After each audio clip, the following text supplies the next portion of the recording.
The dark arch that led to the witch's cave was hung with a black and yellow fringe of live snakes. As the queen went in, keeping carefully in the middle of the arch, all the snakes lifted their wicked flat heads and stared at her with their wicked yellow eyes. You know, it's not good manners to stare, even at royalty, except, of course, for cats. And the snakes had been so badly brought up that they even put their tongues out at the poor lady. Nasty, thin, sharp tongues they were, too. Now, the queen's husband was, of course, the king. And besides being a king, he was an enchanter, and considered to be quite at the top of his profession. So he was very wise, and he knew that when kings and queens want children, the queen always goes to see a witch. So he gave the queen the witch's address, and the queen called on her, though she was very frightened and did not like it at all. The witch was sitting by a fire of sticks, stirring something bubbly in a shiny copper cauldron. "What do you want, my dear?" she said to the queen. "Oh, if you please," said the queen, "I want a baby, a very nice one. We don't want any expense spared. My husband said—" "Oh, yes," said the witch, "I know all about him. And so you want a child. Do you know it will bring you sorrow?" "It will bring me joy first," said the queen. "Great sorrow," said the witch. "Greater joy," said the queen. Then the witch said, "Well, have your own way. I suppose it's as much as your place is worth to go back without it." "The king would be very much annoyed," said the poor queen. "Well, well," said the witch, "what will you give me for the child?" "Anything you ask for, and all I have," said the queen. "Then give me your gold crown." The queen took it off quickly. "And your necklace of blue sapphires." The queen unfastened it. "And your pearl bracelets." The queen unclasped them. "And your ruby clasps." And the queen undid the clasps. "Now the lilies from your breast." The queen gathered together the lilies. "And the diamonds of your little bright shoe buckles." The queen pulled off her shoes. Then the witch stirred the stuff that was in the cauldron, and one by one she threw in the gold crown, and the sapphire necklace, and the pearl bracelets, and the ruby clasps, and the diamonds of the little bright shoe buckles. And last of all, she threw in the lilies. The stuff in the cauldron boiled up in foaming flashes of yellow and blue and red and white and silver, and sent out a sweet scent. And presently the witch poured it out into a pot and set it to cool in the doorway among the snakes. Then she said to the queen, "Your child will have hair as golden as your crown, eyes as blue as your sapphires. The red of your rubies will lie on its lips, and its skin will be clear and pale as your pearls. Its soul will be white and sweet as your lilies, and your diamonds will be no clearer than its wits." "Oh, thank you, said the queen. "And when will it come?" "You will find it when you get home." "And won't you have something for yourself?" asked the queen. "Any little thing you fancy. Would you like a country, or a sack of jewels?" "Nothing, thank you," said the witch. "I could make more diamonds in a day than I should wear in a year." "Well, but do let me do some little thing for you," the queen went on. "Aren't you tired of being a witch? Wouldn't you like to be a duchess or a princess or something like that?" "There is one thing I should rather like," said the witch, "but it's hard to get in my trade." "Oh, tell me what," said the queen. "I should like someone to love me," said the witch. Then the queen threw her arms around the witch's neck and kissed her 100 times. "Why," she said, "I love you better than my life. You've given me the baby, and the baby shall love you too." "Perhaps it will," said the witch, "and when the sorrow comes, send for me. Each of your 50 kisses will be a spell to bring me to you. Now drink up your medicine, there's a dear, and run along home." So the queen drank the stuff in the pot, which was quite cool by this time, and she went out under the fringe of snakes, and they all behaved like good Sunday school children. Some of them even tried to drop a curtsy to her as she went by, though that is not easy when you are hanging wrong way up by your tail. But the snakes knew the queen was friends with their mistress, so, of course, they had to do their best to be civil. When the queen got home, sure enough, there was a baby laying in the cradle with the royal arms blazoned on it, crying as naturally as possible. It had pink ribbons to tie up its sleeves, so the queen saw at once it was a girl. When the king knew this, he tore his black hair with fury. "Oh, you silly, silly queen," he said. "Why didn't I marry a clever lady? Did you think I went to all the trouble and expense of sending you to a witch to get a girl?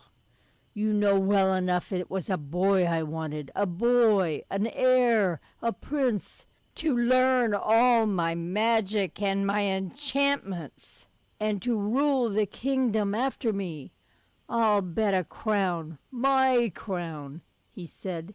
"You never even thought to tell the witch what kind you wanted, did you now?"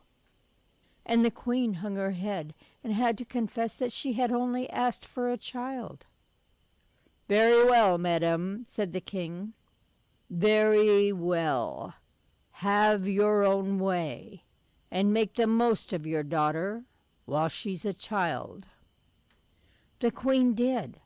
All the years of her life had never held half so much happiness as now lived in each of the moments when she held her little baby in her arms. And the years went on, and the king grew more and more clever at magic, and more disagreeable at home, and the princess grew more beautiful and more dear every day she lived. The queen and the princess were feeding the goldfish in the courtyard fountains with crumbs of the princess's 18th birthday cake when the king came into the courtyard, looking as black as thunder, with his black raven hopping after him. He shook his fist at his family, as indeed he generally did whenever he met them, for he was not a king with pretty home manners.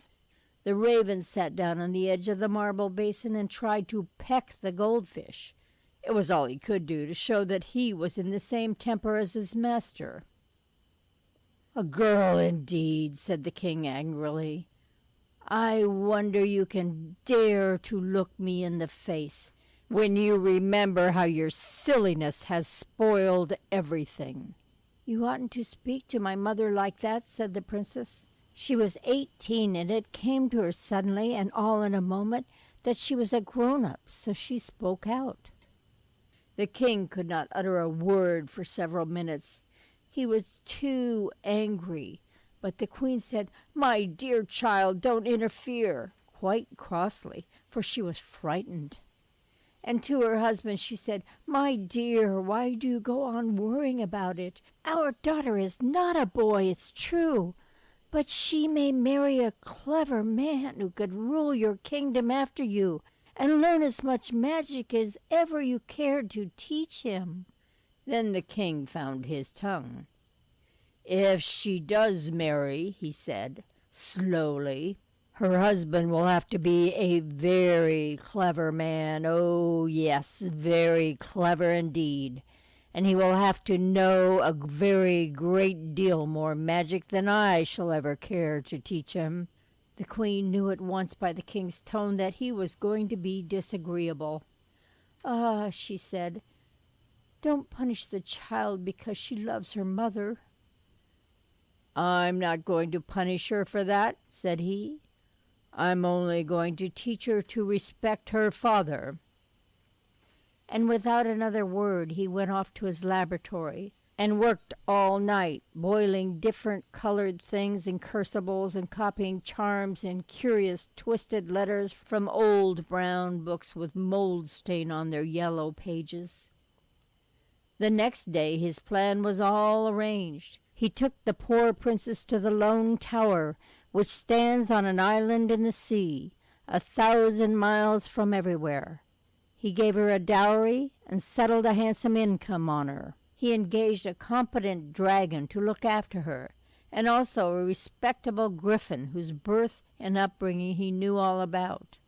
And he said, "Here you shall stay, my dear, respectful daughter, till the clever man comes to marry you.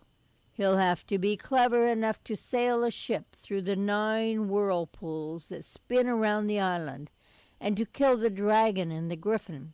Till he comes, you'll never get any older or any wiser. No doubt he will soon come. You can employ yourself in embroidering your wedding gown. I wish you joy, my dutiful child." And his carriage, drawn by live thunderbolts — thunder travels very fast — rose in the air and disappeared, and the poor princess was left with the dragon and the griffin on the island of the 9 whirlpools. The queen, left at home, cried for a day and a night, and then she remembered the witch and called to her. And the witch came, and the queen told her all. "For the sake of the twice 25 kisses you gave me," said the witch, "I will help you. But it is the last thing I can do, and it is not much. Your daughter is under a spell, and I can take you to her. But if I do, you will have to be turned to stone, and to stay so till the spell is taken off the child." "I would be a stone for 1,000 years," said the poor queen, "if at the end of them I could see my dear again." So the witch took the queen in a carriage drawn by live sunbeams, which traveled more quickly than anything else in the world, and much quicker than thunder, and so away and away to the Lone Tower on the island of the 9 whirlpools. And there was the princess, sitting on the floor in the best room of the Lone Tower, crying as if her heart would break, and the dragon and the griffin were sitting primly on each side of her. "Oh, mother, mother, mother!" she cried, and hung around the queen's neck as if she would never let go.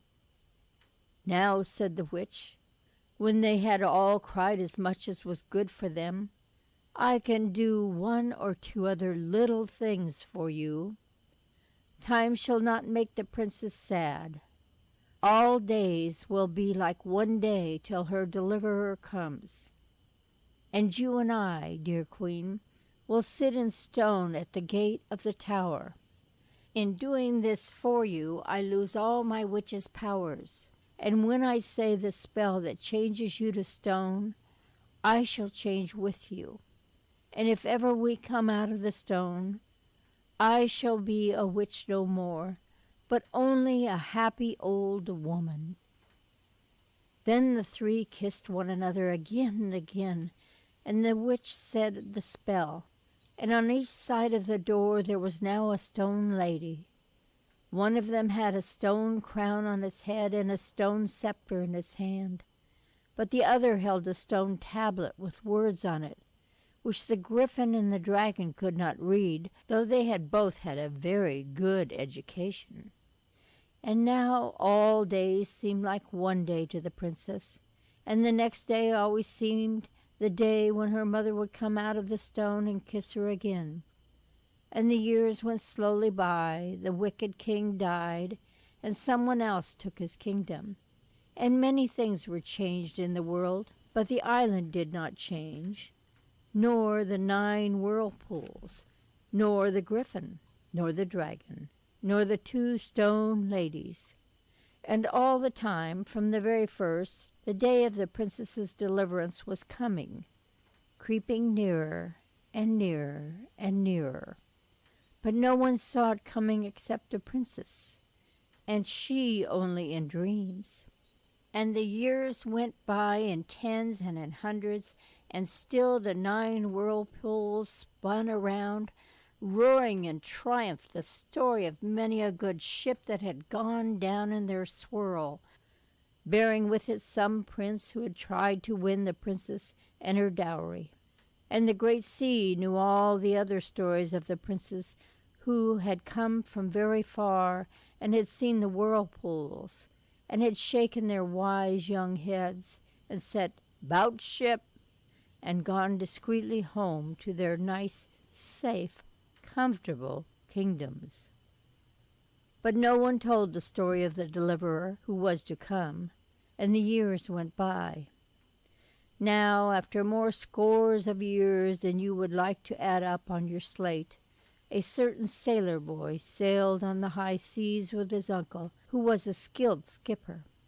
And the boy could reef a sail and coil a rope and keep the ship's nose steady before the wind.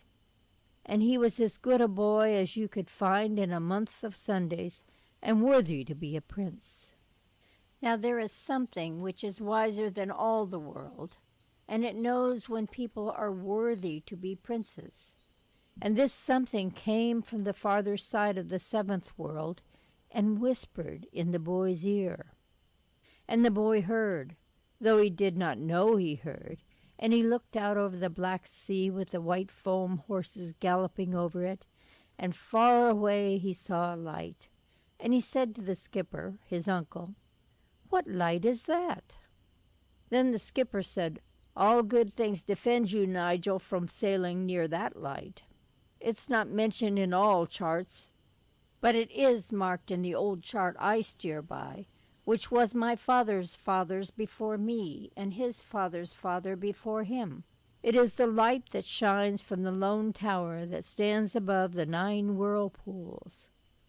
And when my father's father was young, he heard from the very old man, his great-great-grandfather, that in that tower an enchanted princess, fairer than the day, waits to be delivered. But there is no deliverance, so never steer that way, and think no more of the princess, for that is only an idle tale. But the whirlpools are quite real." So, of course, from that day Nigel thought of nothing else, and as he sailed hither and thither upon the high seas, he saw from time to time the light that shone out to the sea across the wild swirl of the 9 whirlpools. And one night, when the ship was at anchor and the skipper asleep in his bunk, Nigel launched the ship's boat and steered alone over the dark sea towards the light. He dared not go very near till daylight should show him what, indeed, were the whirlpools he had to dread. But when the dawn came, he saw the lone tower, standing dark against the pink and primrose of the east, and about its base the sullen swirl of black water, and he heard the wonderful roar of it. So he hung off and on all that day, and for 6 days besides. And when he had watched 7 days, he knew something.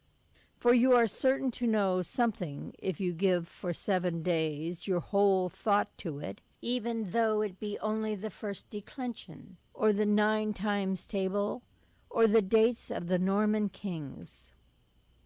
What he knew was this, that for 5 minutes out of the 1,440 minutes that make up the day, the whirlpools slipped into silence while the tide went down and left the yellow sand bare. And every day this happened, but every day it was 5 minutes earlier than it had been the day before. He made sure of this by the ship's chronometer, which he had thoughtfully brought with him. So on the 8th day, at 5 minutes before noon, Nigel got ready. And when the whirlpools suddenly stopped whirling and the tide sank like water in a basin that has a hole in it, He struck to his oars and put his back into his stroke, and presently beached the boat on the yellow sand.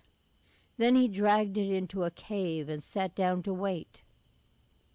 By 5 minutes and 1 second past noon, the whirlpools were black and busy again, and Nigel peeped out of his cave, and on the rocky ledge overhanging the sea he saw a princess as beautiful as the day, with golden hair and a green gown, and he went out to meet her. "I've come to save you," he said. "How darling and beautiful you are!" "You are very good and very clever and very dear," said the princess, smiling and giving him both her hands. He shed a little kiss on each hand before he let them go. "So now, when the tide is low again, I will take you away in my boat," he said. "But what about the dragon and the griffin?" asked the princess. "Dear me," said Nigel. "I didn't know about them. I suppose I can kill 'em." "Don't be a silly boy," said the princess, pretending to be very grown up, for though she had been on the island time only knows how many years, she was just 18, and she still liked pretending. "You haven't a sword or a shield or anything." "Well, don't the beasts ever go to sleep?" "Why, yes," said the princess, "but only once in 24 hours, and then the dragon is turned to stone." "But the griffin has dreams." "The griffin sleeps at tea time every day, but the dragon sleeps every day for 5 minutes, and every day it is 3 minutes later than it was the day before." "What time does he sleep today?" asked Nigel. "At 11, said the princess.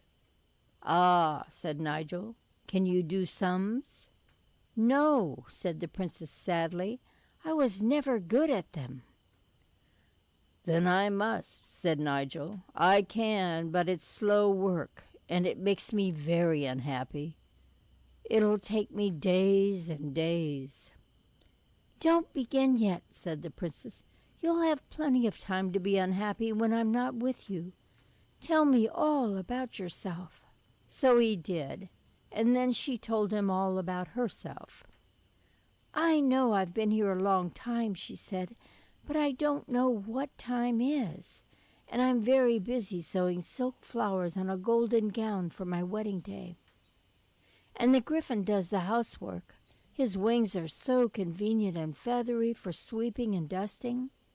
And the dragon does the cooking. He's hot inside, so of course it's no trouble to him. And though I don't know what time is, I'm sure it's time for my wedding day, because my golden gown only wants one more white daisy on the sleeve, and a lily on the bosom of it, and then it will be ready." Just then they heard a dry, rustling clatter on the rocks above them, and a snorting sound. "It's the dragon," said the princess hurriedly. "Goodbye. Be a good boy. Get your sum done." And she ran away and left him to his arithmetic. Now the sum was this: if the whirlpools stop and the tide goes down once in every 24 hours, and they do it 5 minutes earlier every 24 hours, and if the dragon sleeps every day, and he does it 3 minutes later every day, in how many days and at what time in the day will the tide go down 3 minutes before the dragon falls asleep? It is quite a simple sum, as you see. You could do it in a minute because you have been to a good school and have taken pains with your lessons. But it was quite otherwise with poor Nigel. He sat down to work out his sum with a piece of chalk on a smooth stone. He tried it by practice and the unitary method, by multiplication, and by rule of 3 3/4. He tried it by decimals and by compound interest. He tried it by square root and by cube root. He tried it by addition, simple and otherwise, and he tried it by mixed examples in vulgar fractions. but it was all of no use. Then he tried to do the sum by algebra, by simple and quadratic equations, by trigonometry, by logarithms, and by conic sections. But it would not do. He got an answer every time, is true, but it was always a different one, and he could not feel sure which answer was right. And just as he was feeling how much more important than anything else it is to be able to do your sums, the princess came back, and now it was getting dark. "Why, you've been 7 hours over that sum," she said, "and you haven't done it yet. Look here, this is what is written on the tablet of the statue by the lower gate. It has figures in it. Perhaps it's the answer to the sum." She held out to him a big white magnolia leaf, and she had scratched on it with the pin of her pearl brooch, and it had turned brown where she had scratched it, as a magnolia leaf will do. Nigel read, "After 9 days, TII period 24 period, DII period 27, ANS period, P period S period, and the griffin is artificial period, R period." He clapped his hands softly. "Dear princess," he said, "I know that's the right answer. It says R, too, you see? But I'll just prove it." So he hastily worked the sum backwards in decimals and equations and conic sections and all the rules he could think of, and it came right every time. "So now we must wait," he said, and they waited. And every day the princess came to see Nigel and brought him food cooked by the dragon, and he lived in his cave and talked to her when she was there and thought about her when she was not, and they were both as happy as the longest day in summer. Then at last came the day. Nigel and the princess laid their plans. "You're sure he won't hurt you, my only treasure?" said Nigel. "Quite," said the princess. "I'll only wish I were half as sure as he wouldn't hurt you." "My princess," he said tenderly, "two great powers are on our side, the power of love and the power of arithmetic. Those two are stronger than anything else in the world." So when the tide began to go down, Nigel and the princess ran out onto the sands, and there, in full sight of the terrace where the dragon kept watch, Nigel took his princess in his arms and kissed her.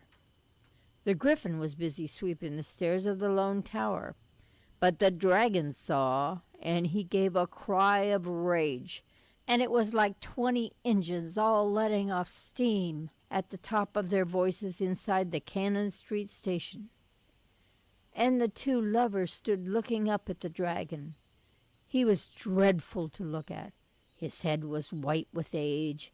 His beard had grown so long that he caught his claws in it as he walked. His wings were white with the salt that had settled on them from the spray of the sea. His tail was long and thick and jointed and white, and had little legs to it, any number of them, far too many, so that it looked like a very large, fat silkworm. And his claws were as long as lessons and as sharp as bayonets. "Goodbye, love," cried Nigel, and ran out across the yellow sand toward the sea. He had one end of a cord tied to his arm. The dragon was clambering down the face of the cliff, and next moment he was crawling and withering and sprawling and wiggling across the beach after Nigel, making great holes in the sand with his heavy feet, and the very end of his tail, where there were no legs, made, as it dragged, a mark in the sand such as you make when you launch a boat. And he breathed fire till the wet sand hissed again, and the water of the little rock pools got quite frightened and all went off in steam. Still Nigel held on and the dragon after him. The princess could see nothing for the steam, and she stood crying bitterly but still holding on tight with her right hand to the other end of the cord that Nigel had told her to hold, while with her left she held the ship's chronometer and looked at it through her tears as he had bidden her to look, so as to know when to pull the rope. On went Nigel over the sand, and on went the dragon after him, and the tide was low, and sleepy little waves lapped the sand's edge. Now, at the lip of the water, Nigel paused and looked back, and the dragon made a bound, beginning a scream of rage that was like all the engines of all the railways in England. But it never uttered the second half of that scream, for now it knew suddenly that it was sleepy. It turned to hurry back to dry land, because sleeping near whirlpools is so unsafe. But before it reached the shore, sleep caught it and turned it to stone. Nigel, seeing this, ran shoreward for his life, and the tide began to flow in, and the time of the whirlpool's sleep was nearly over, and he stumbled and he waded and he swam, and the princess pulled for dear life at the cord in her hand, and pulled him up on the dry shelf of rock, just as the great sea dashed in and made itself once more into the girdle of 9 whirlpools all around the island. But the dragon was asleep under the whirlpools, and when he woke up from being asleep, he found he was drowned. So there was an end of him. "Now there's only the griffin," said Nigel, and the princess said, "Yes, only—" And she kissed Nigel and went back to sew the last leaf of the last lily on the bosom of her wedding gown. She thought and thought of what was written on the stone about the griffin being artificial, and next day she said to Nigel, "You know a griffin is half a lion and half an eagle, and the other two halves, when they've joined, make the Leo Griff. But I've never seen him, yet I have an idea." So they talked it over and arranged everything. When the griffin fell asleep that afternoon at tea-time, Nigel went softly behind him and trod on his tail. And at the same time the princess cried, "Look out! There's a lion behind you!" And the griffin, waking suddenly from his dreams, twisted his large neck around to look for the lion, saw a lion's flank, and fastened its eagle beak in it. For the griffin had been artificially made by the king enchanter, and the two halves had never really got used to each other. So now the eagle half of the griffin, who was still rather sleepy, believed that it was fighting a lion, and the lion part, being half asleep, thought it was fighting an eagle, and the whole griffin in its deep drowsiness hadn't the sense to pull itself together and remember what it was made of. So the griffin rolled over and over, one end of it fighting with the other, till the eagle end pecked the lion end to death, and the lion end tore the eagle end with his claws till it died, and so the griffin that was made of a lion and an eagle perished, exactly as if it had been made of Kilkenny cats. "Poor griffin," said the princess. "It was very good at the housework. I always liked it better than the dragon. It wasn't so hot-tempered." At that moment there was a soft and silky rush behind the princess, and there was her mother, the queen, who had slipped out of the stone statue at the moment the griffin was dead, and now came hurrying to take her dear daughter in her arms. The witch was clambering slowly off her pedestal. She was a little stiff from standing so long. When they had all explained everything over and over to each other as many times as was good for them, the witch said, "Well, but what about the whirlpools?" And Nigel said he didn't know. Then the witch said, "I'm not a witch any more. I'm only a happy old woman. But I know some things still.